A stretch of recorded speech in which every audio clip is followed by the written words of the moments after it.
ಆಜಿ ಮಸಾಲ. ಎಂತ ಅಡಿಗೆಯ ರುಚಿಯಾಗೋ ರಹಸ್ಯವು 20 ರೂಪಾಯಿ.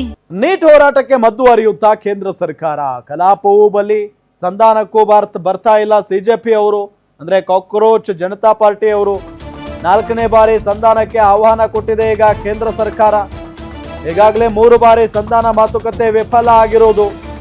ಈಗ 4ನೇ ಬಾರಿ ಸಿಜೆಪಿ ಮುಖಂಡರ ಜೊತೆಗೆ ಚರ್ಚೆಗೆ ಆಹ್ವಾನವನ್ನ ನೀಡಲಾಗಿದೆ. ಆದರೆ ಕೇಂದ್ರ ಸರ್ಕಾರದ ಜೊತೆ ಮಾತುಕತೆಗೆ ನಾವು ರೆಡಿ ಇಲ್ಲ. ಕೇಂದ್ರ ಸರ್ಕಾರದ ಆಹ್ವಾನವನ್ನ ತಿರಸ್ಕರಿಸಿದೆ ಕಾಕ್ರೋಚ್ ಪಾರ್ಟಿ. ಮೊದಲು ಸಚಿವ ಧರ್ಮೇಂದ್ರ ಪ್ರಧಾನ್ ಅವರನ್ನ ವಜಾಗೊಳಿಸಬೇಕು, ಆ ನಂತರ ಮಾತುಕತೆಗೆ ಬನ್ನಿ ಅಂತ ಕಾಕ್ರೋಚ್ ಪಾರ್ಟಿ ಕೇಂದ್ರ ಸರ್ಕಾರಕ್ಕೆ ಹೇಳ್ತಾ ಇದೆ. ನಾವು ಮಾತುಕತೆಗೆ ಬರಬೇಕು ಅಂತ ಅಂದ್ರೆ ಮೊದಲು ಸಚಿವ ಧರ್ಮೇಂದ್ರ ಪ್ರಧಾನ್ ಅವರನ್ನ ವಜಾಗೊಳಿಸಿ, ಅದಾದ ನಂತರ ಮಾತುಕತೆ ಮಾಡೋಣ, ಚರ್ಚೆ ಮಾಡೋಣ ಅನ್ನೋ ನಿಟ್ಟಿನಲ್ಲಿ ಜಿರಳೆ ಪಾರ್ಟಿಯವರು ಹೇಳ್ತಾ ಇದ್ದಾರೆ. ಸೊ ಹಾಗಾಗಿ 3 ಬಾರಿ ಮಾತುಕತೆ ಆದರೂ ಕೂಡ ಅದು ಯಶಸ್ವಿ ಆಗಿಲ್ಲ.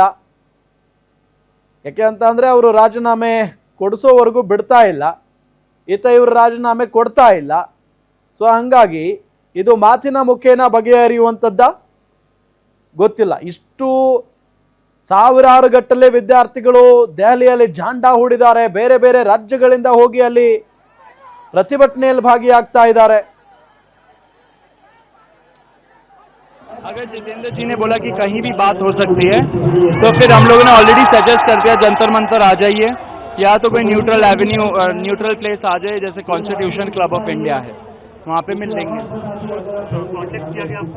अभी तक तो नहीं आया है कुछ मैसेज.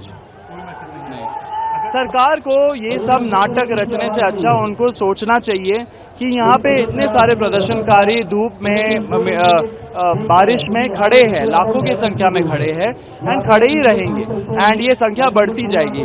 सरकार को एक तरह से थोड़ा ये नाटक सारे फोटो ऑफ ये मीडिया को बोलना कि आप चलाओ ये चीज़ चलाओ कि हम लोग रीच आउट कर रहे हैं, ये सब में एनर्जी ना डाल के वो हमसे डायरेक्टली संपर्क करे एंड सीधा बात करे कि कहाँ आना है, कब मिलना है एंड कितने टाइम के लिए मिलना है. प्रधानमंत्री ने बोला फास्ट ट्रैक करेंगे.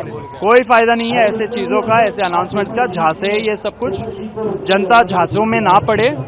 हमें चाहिए अकाउंटेबिलिटी और जवाबदेही एंड धर्मेंद्र प्रधान का इस्तीफे से कम हम लोग बातचीत नहीं करेंगे.